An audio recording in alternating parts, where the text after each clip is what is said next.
Vampire Book 1, Chapter 23. I could never had so much trouble staying out of Lisa's head before, but then we could never been taught anything like this together either. The strength of her thoughts and feelings kept trying to pull me in as I hurried through the forest. Running through the brush and woods, Christian and I moved further and further from the cabin. Man, how I wished Lisa had stayed back there. I could have loved to see the raid through her eyes, but that was behind us now, and as I ran, Trimmed push on laps and stamina paid off. She was not moving very quickly, and I could feel the distance closing between us, giving me a more precise idea of her location. Likewise, Christian could not keep up with me. I started to slow for him, but soon realized the foolishness of that. He said, "Go," he gasped out, waving me on. When I reached a point close enough to her that I thought she could hear me, I called out her name, hoping to get her to turn around. Instead, what answered me was a set of howls, a soft canine baying. Pigeons, of course, Victor had said he hunted with them. He could control these beasts. I suddenly understood why no one at school recalled sending pigeons after Lisa and me in Chicago. The academic has not arranged that, Victor had. A minute later, I reached a clearing where Lisa wrenched back against a tree. From her looks and born feeling, she should have fainted long ago. Only the breast scabs of willpower kept her hanging on, wide eyed and pale. She stared in horror at the four pigeons cornering her. Noticing the full sunlight, it occurred to me that she and Christian had another obstacle to contend with out here.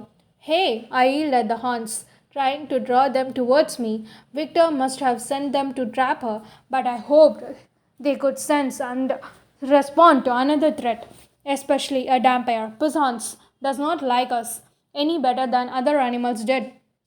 Sure enough, they turned to me, teeth bared and droll coming out of their mouths. They resemble vowels, only with brown fur and eyes that glowed like orange fire. He could probably order them not to harm me, but they had no such instructions regarding me. Vowels, just like in science classes. What had Mr. Mazinus said? A lot of confirmation were all about willpower. Bearing this in mind, I tried to project an alpha attitude, but I don't think they fell for it. Any one of them outwitted me. Oh, yeah, they also outnumbered me. No, they don't have anything to be scared of. Trying to pretend this was just a free for all match with Trimmet, I picked up a bunch from the ground that had about the same heft and weight as a baseball bat. I could just position it in my hands when two of the hounds jumped me, claws and teeth bite into me, but I held my own surprisingly well as I tried to remember everything I have learned in the last 2 months about fighting bigger and stronger opponents. I don't like hurting them. They reminded me too much of dogs. But it was me or them, and the survival instincts won out. One of them I managed to beat to the ground, dead or unconscious, I don't know. The other was still on me, still coming on fast and furious. His companions looked ready to join him, but then a new competitor burst on the scene. Sort of. Christian. Get out of here! I yelled at him, shaking off my hounds as its claws ripped into the bare skin of my leg, nearly toppling me over. I was still wearing the dress, though I could shed the heels a while ago.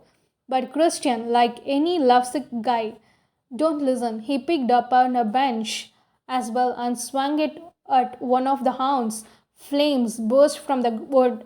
The hound backed up, still compelled to follow Victor's order, though also clearly afraid of a fire. Its companion, the fourth hound, circled away from the torch and camped up behind Christian. Smart little bastard. It sprang at Christian, hitting him back first. The branch flew from his hands, and the fire immediately going out.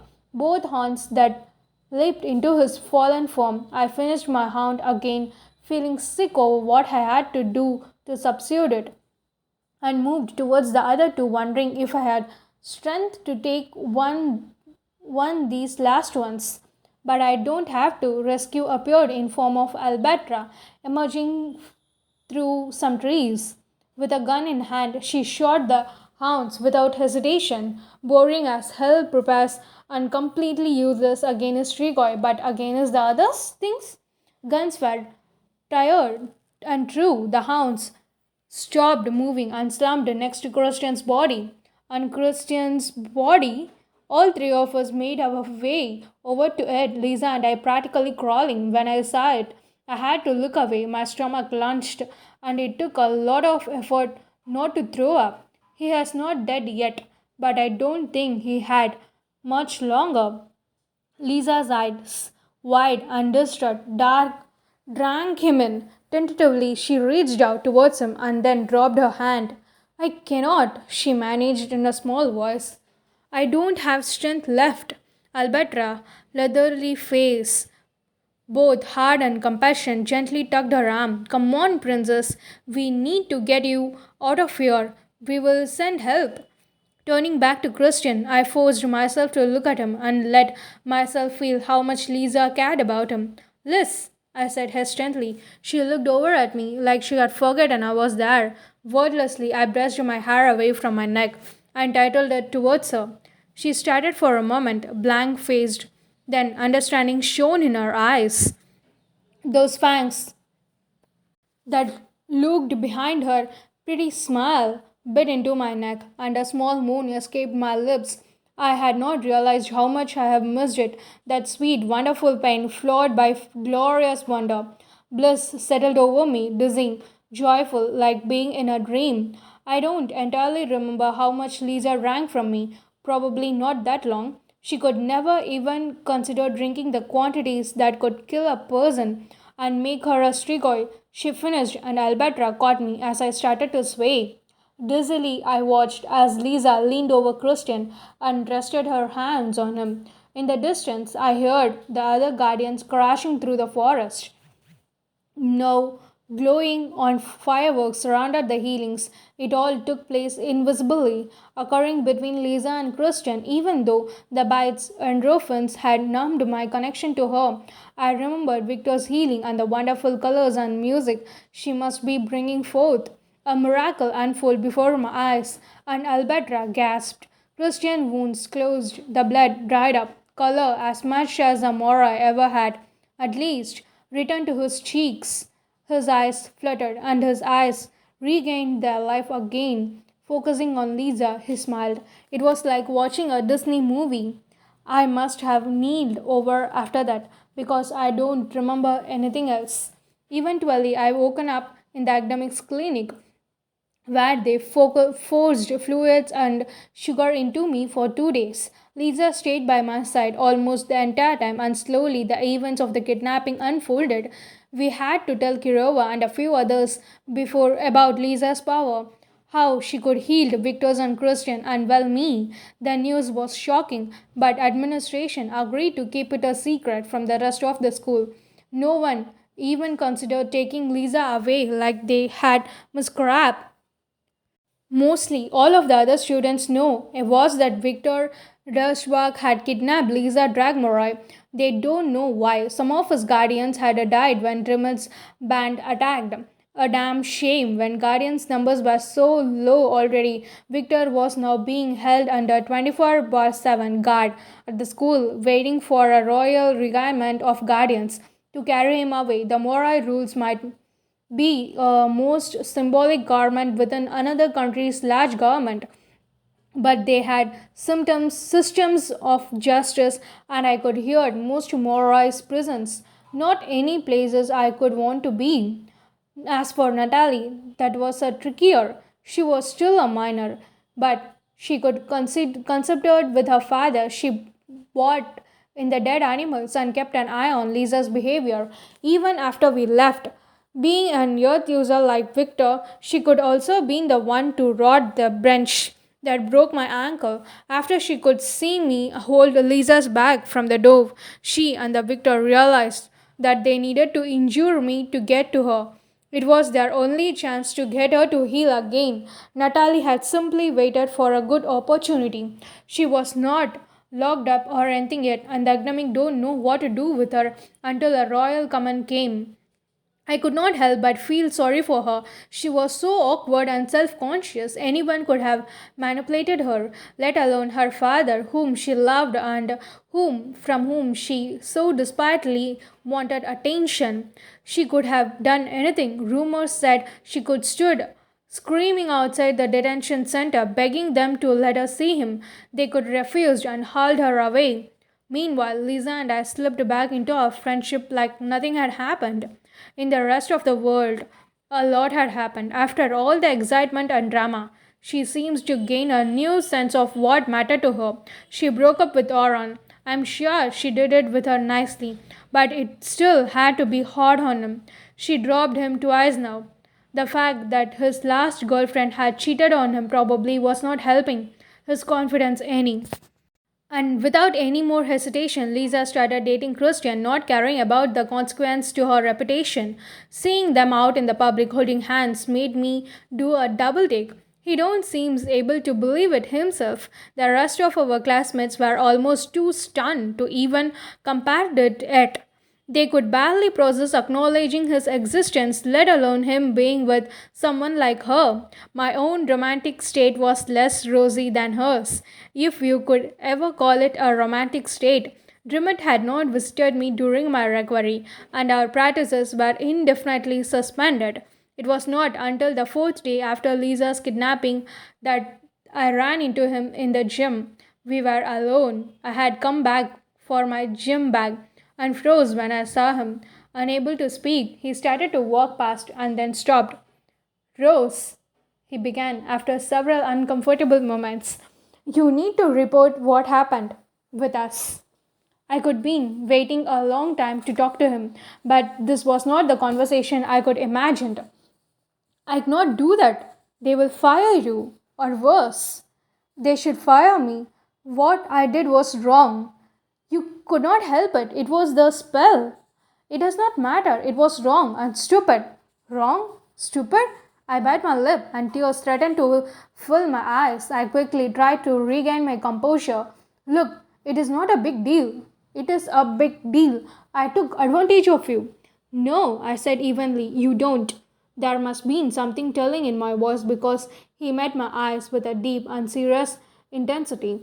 Rose, I'm 7 years older than you. In 10 years, that won't mean so much, but for now, it is huge. I'm an adult, you're a child. Ouch, I flinched. Easier if he just punched me. You don't seem to think I was a child when you are all over me. Now he flinched.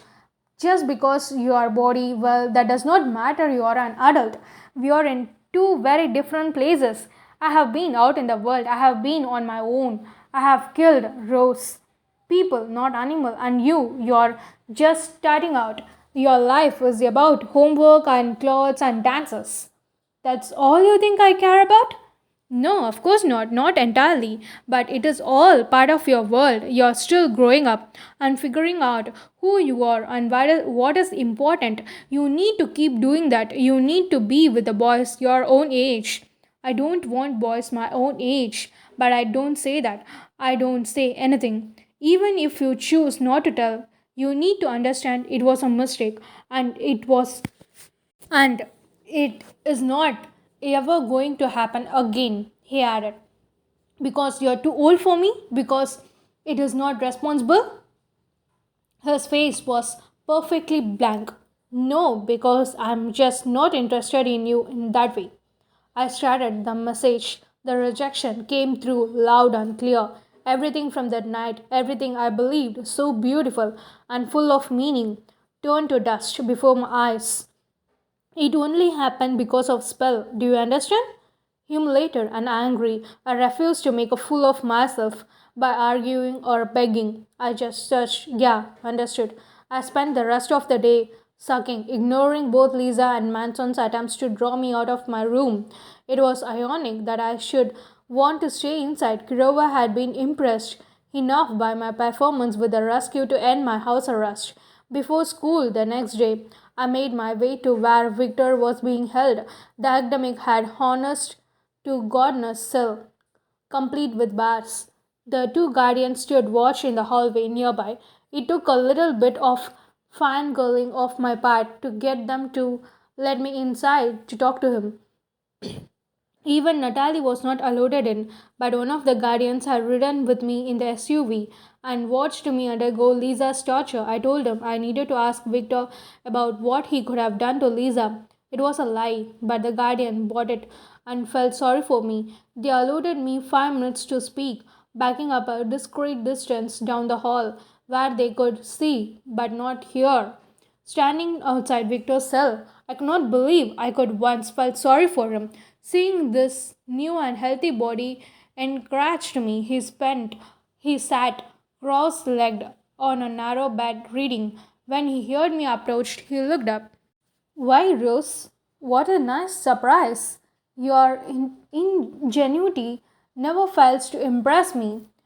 I don't think they could allow me any visitors. I crossed my arms, trying to put on a look of total guardian fuzziness. I want you to break the spell. Finish it off. What do you mean?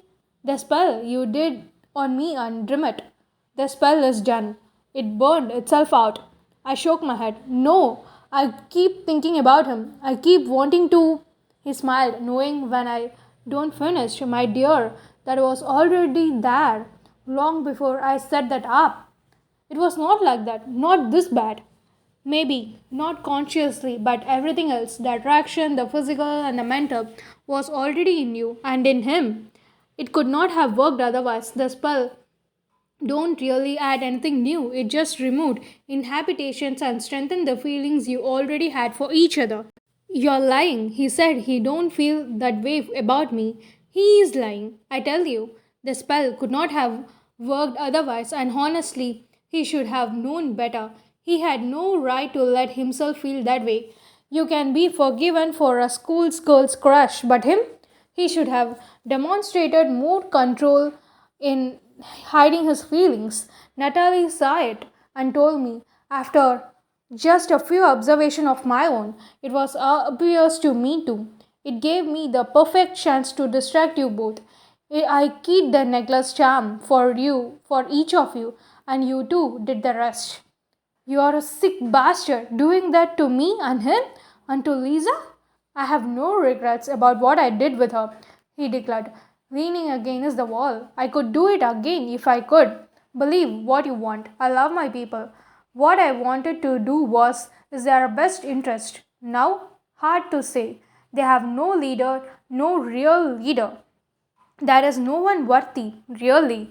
He cocked his head towards me, considering Vasaliza actually might have been such a one, if she could ever have found it within herself to believe in something and overcome the influence of spirit. It is ironic, really. Spirit can shape someone into a leader and also crush her ability to remain one.